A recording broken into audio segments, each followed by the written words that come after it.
조선의 왕실 비밀, 권력 다툼의 흑막. 조선 왕조는 500년간 이어져 오며 외부의 침략과 내적 갈등 속에서 살아남은 오랜 왕조입니다.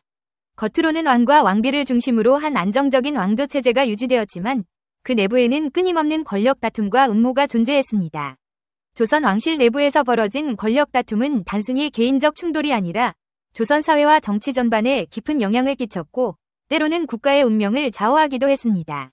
이 권력 다툼은 왕위를 둘러싼 음모와 정적 제거, 세력 다툼, 외척의 개입, 궁중 여성들의 정치적 영향력, 그리고 학파 간의 갈등 등 여러 측면에서 벌어졌습니다. 조선 왕실의 권력 다툼을 깊이 들여다보면 왕권과 신권, 외척과 후궁, 그리고 학파 간의 정치적 갈등이 얽히고 설키면서 왕실 내외에서 벌어진 다양한 권력 투쟁의 양상을 볼 수 있습니다. 이들은 조선의 정치와 사회 전반에 깊은 영향을 미쳤으며 때로는 왕권을 위협하고 왕조의 운명을 바꾸는 중요한 역할을 했습니다. 다음은 조선 왕실 내부에서 벌어진 주요 권력 다툼을 더욱 자세히 살펴본 내용입니다. 1. 단종의 폐위와 계유정난, 왕좌를 둘러싼 암투. 조선 왕실에서 벌어진 대표적인 권력 다툼 중 하나는 단종을 둘러싼 사건입니다. 단종은 조선 제6대 왕 문종의 아들로 아버지가 병약하여 일찍 사망하면서 겨우 12세의 나이로 왕위에 올랐습니다. 그러나 단종은 나이가 어리고 정치적 실권이 없었기 때문에 외척과 권신들이 권력을 장악하려는 시도를 했습니다. 당시 권신 중 가장 강력한 인물이 바로 삼촌인 수양대군이었습니다. 수양대군은 어린 단종의 보호자로서 왕권을 지키기보다는 스스로 왕위를 차지하려는 야심을 품었습니다. 그는 자신의 권력을 강화하기 위해 계유정난을 일으켜 단종을 따르던 신하들을 제거하고 결국 단종을 폐위시키고 스스로 왕위에 올라 세조가 되었습니다. 이 사건은 조선 왕실 내부에서 벌어진 첫 번째 왕위 찬탈 사건으로 왕실 내 권력 다툼이 얼마나 치열했는지를 보여주는 중요한 사례입니다. 단종은 왕위에서 물러난 후 상왕으로 남겨졌으나 세조는 단종의 보기를 두려워해 결국 단종을 유배시킨 후 사사했습니다.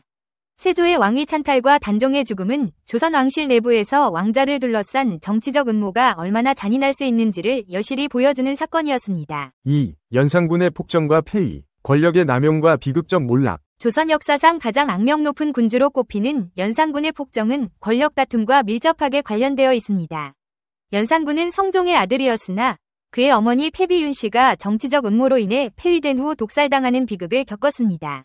어머니의 죽음은 연산군의 마음에 깊은 상처를 남겼고 이후 왕위에 오른 연산군은 그 상처를 복수의 명분으로 삼아 권력을 남용하기 시작했습니다. 연산군은 자신의 정치적 반대 세력을 수청하고 자신의 정적들을 무자비하게 제거했습니다. 특히 자신의 어머니를 죽음으로 몰아넣은 신하들을 가혹하게 처벌하며 궁중의 질서를 어지럽혔고 결국 조선 사회 전체를 혼란에 빠뜨렸습니다. 연산군의 폭정은 단순한 권력 남용을 넘어서 왕권을 무제한적으로 행사하려는 그의 의지로 인해 벌어진 비극적 사건이었습니다. 결국 조선 왕실 내부에서는 연산군의 폭정을 더 이상 용납할 수 없다는 결론에 이르렀고 중종반정을 통해 연산군은 폐위되었습니다. 이 사건은 조선 왕실 내부에서 권력 남용이 왕실의 존립 자체를 위협할 수 있음을 보여주며 조선 정치의 균형을 유지하기 위한 정치적 갈등이 끊임없이 존재했음을 나타냅니다. 3. 광해군과 임목대비의 대립, 왕위 계승과 정치적 숙청. 조선 중기, 광해군과 임목대비 사이의 권력 다툼은 왕실 내부의 정치적 분열을 극명하게 보여줍니다. 광해군은 선조의 아들이었으며 임진왜란 시기 선조의 후계자로 지목되었습니다. 그러나 선조의 후계 문제는 복잡했고 임목대비는 자신의 아들 영창대군이 왕위에 오르기를 원했습니다. 광해군은 자신의 정통성을 강화하기 위해 임목대비와 영창대군을 정치적 적으로 규정했고 결국 영창대군을 죽이고 임목대비를 폐위한 후 유폐시켰습니다. 광해군의 이러한 정치적 결단은 자신의 왕권을 강화하려는 의도였으나 결과적으로는 왕실 내부의 분열과 갈등을 야기했습니다. 광해군의 폭정과 임목대비와의 갈등은 조선 왕실 내부에서 왕위 계승을 둘러싼 권력 다툼이 얼마나 복잡하고 잔인할 수 있는지를 보여줍니다. 결국 광해군은 인조반정으로 폐위되었고 조선 왕실은 다시 한번 권력 다툼의 소용돌이에 휘말리게 되었습니다. 임목대비와 광해군의 대립은 왕위 계승 문제뿐만 아니라 왕실 내외의 정치적 세력 간의 충돌을 상징하는 중요한 사건으로 남아있습니다. 4. 숙종의 후궁 다툼, 장희빈과 인현왕후의 갈등. 조선 왕실에서 벌어진 가장 유명한 권력 다툼 중 하나는 숙종의 후궁인 장희빈과 왕비였던 인현왕후 사이의 갈등입니다. 숙종은 조선 역사상 가장 강력한 왕 중 하나였으며 그의 치세 동안 조선은 정치적, 외교적으로 중요한 변화를 겪었습니다. 그러나 그의 사생활에서 벌어진 후궁 간의 갈등은 조선 왕실 내부의 정치적 파장을 불러일으켰습니다. 장희빈은 숙종의 총애를 받았으며 그녀의 아들 경종이 왕위 계승자로 지목되면서 정치적 영향력을 행사하기 시작했습니다.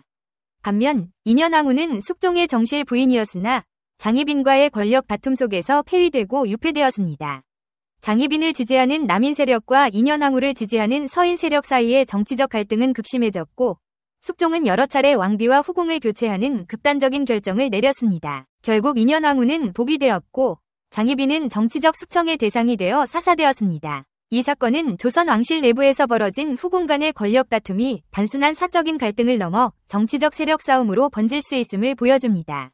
숙종 치세 동안 벌어진 후궁 간의 갈등은 조선 왕실 내부에서 왕권을 유지하고 강화하는 과정에서 벌어진 복잡한 권력 다툼의 대표적인 사례로 남아 있습니다. 5. 정조와 노론 세력의 갈등, 개혁과 보수의 대립. 조선 후기, 정조는 조선을 개혁하고 왕권을 강화하려는 야심찬 왕으로 평가받습니다. 그는 아버지 사도세자의 비극적인 죽음을 겪었고 그 사건은 정조의 정치적 의식에 큰 영향을 미쳤습니다. 정조는 아버지의 죽음에 관여한 노론 세력을 견제하려 했으며 자신의 정치적 기반을 마련하기 위해 장용령이라는 친위부대를 창설하고 개혁적인 인재들을 중용했습니다. 정조는 왕권 강화를 위해 노론 세력과 끊임없이 갈등했으며 자신의 개혁 정책을 추진하는 데 주력했습니다. 그러나 노론 세력은 여전히 조선 사회에서 강력한 영향력을 행사했고 정조의 개혁에 맞서면서 조선 후기 정치적 긴장을 유지했습니다.